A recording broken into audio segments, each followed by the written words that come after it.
Breaking news, we're now learning white lives don't matter is apparently not what protesters mean when they say black lives matter. Fox News is reporting this after binge-watching videos on YouTube of what has apparently been taking place since the founding of this country, but is now unavoidable thanks to social media. Turns out white America has somehow been able to hide the fact that black men make up 6% of the US population, but are 40% of unarmed victims capped by the police. That's 5 times higher than whites, and if you're thinking, hey, all lives matter, that's a good point. In the US, 1,000 people are killed by the police every year, but our media succeeds in making everyone angry while leaving out any mention of solutions to our shared problems. But here at Fox News, we report, you decide. But before we get into the obvious fuckscene solutions, we want to address those who believe racism doesn't exist, but instead of presenting all the facts and statistics proving there are still, shitty leftovers from the times that we enslaved, tortured, and segregated black people, let's take a stroll into reality together with the help of science. Okay, I'm sure no one watching this video identifies as a racist, but that's not really how racism works. It's more of an instinctual, implicit bias, and there's a test for that here, that over 2 million people have already taken. And it turns out, unsurprisingly, most Americans are racist towards black people, but in some places more than others. Now here's the map of 346 black people who were killed by the police in 2015. Go back to the other map, and then switch it back, and then, okay. We report, you decide. Now back to what we never talk about, but are really the only things worth discussing in this debate. What do we do about the things that are fucked up? Here's our top 10 list. Alright, let's put cameras all over these guys, or maybe just one that doesn't get conveniently ripped off of the officers involved in an execution. No one would even know about this without smartphones. Record everything.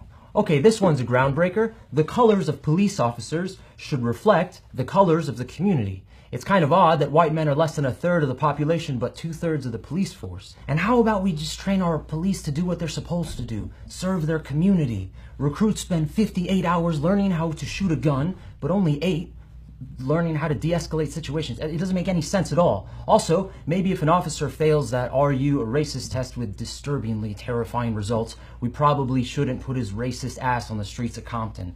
And letting the police investigate themselves like we do now is so stupid. I have no words for it. There are committees where citizens are, given the power to review and discipline bad apples, and when bad cops are punished, people might start to trust the police and respect their valuable role in society.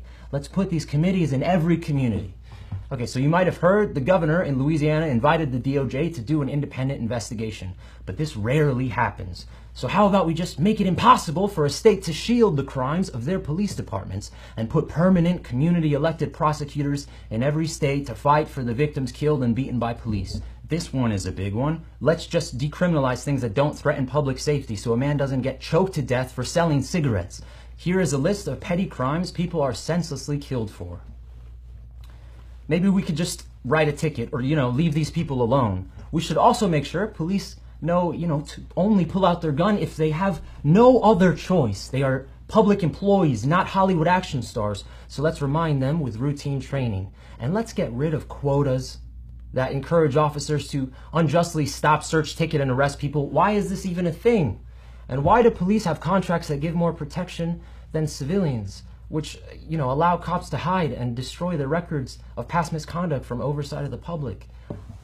Okay, and number 10 is the most obvious of them all. Stop giving the police tanks and grenade launchers and military gear that make them feel like they're about to storm bin Laden's compound. There is absolutely no reason why they need these war machines. And look, not because the 5-0 is driving tanks through our living rooms, but because police have to stop thinking of themselves as soldiers on the front line and instead as trusted, empathetic leaders who are setting an important example for their community through their selfless dedication to justice and service. And if you think, the police, they need tanks because the shooters in Orlando and Dallas, they had assault rifles. And then when people are like, well, maybe we shouldn't let civilians buy assault rifles, you say, no, we need them because we got to protect ourselves from a militarized government.